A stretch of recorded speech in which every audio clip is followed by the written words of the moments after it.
Okay, so we're going to start chapter 6 on page 58.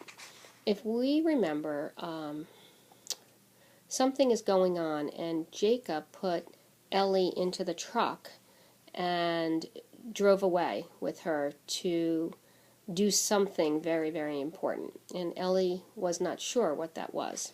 So here we go, page 58, chapter 6. Jacob drove us to a large flat building. Several people were outside the front door, gathered into a circle. I could feel the tension in them as we pulled up. Jacob came around and petted me, but he left me in the truck. "Good dog, Ellie," he said absently. I sat and watched him anxiously as he went up to the group of people. What was he doing? Why was he walking away from me? Weren't we going to work?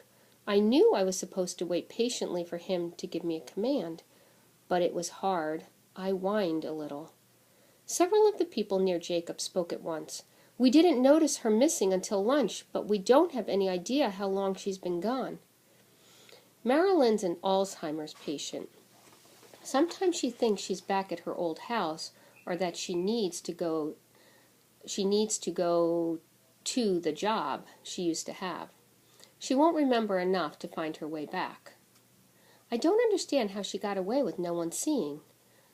While I sat there in the truck, a squirrel climbed down the trunk of a tree and scurried around, trying to dig up food in the grass. I stared at it, astounded. Didn't it realize that I was a vicious predator and that I was only 10 feet away? Jacob came back to the cage and opened the door. "Heel," he commanded, giving me no chance to teach the squirrel a lesson.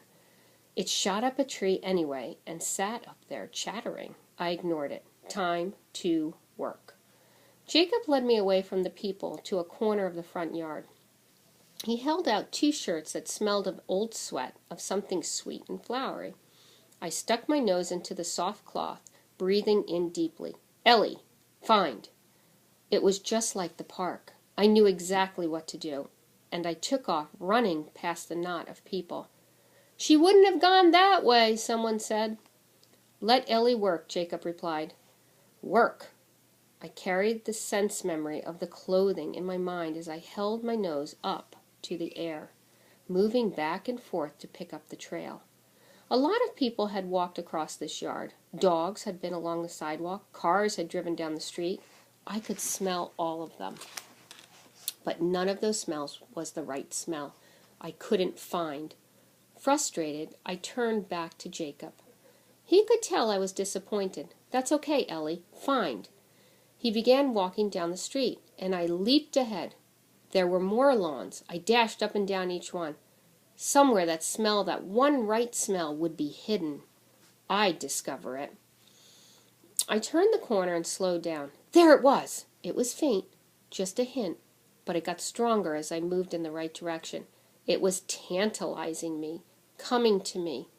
I zeroed in on the right trail, and the smell was powerful now. There was no doubt.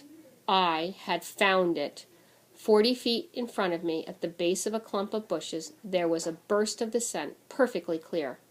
I turned and ran back to Jacob, who had been joined by several police officers. "Show me, Ellie," Jacob said at once.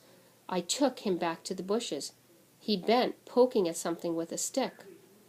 "What is it?" one of the officers asked, coming up behind Jacob. "A tissue. Good dog, Ellie, good dog." He offered me the stick, and we wrestled with it quickly. But I could sense that we weren't done yet. There was more work. Okay, we're going to stop right there, and I'm going to try to upload this one, and then I will do part 2.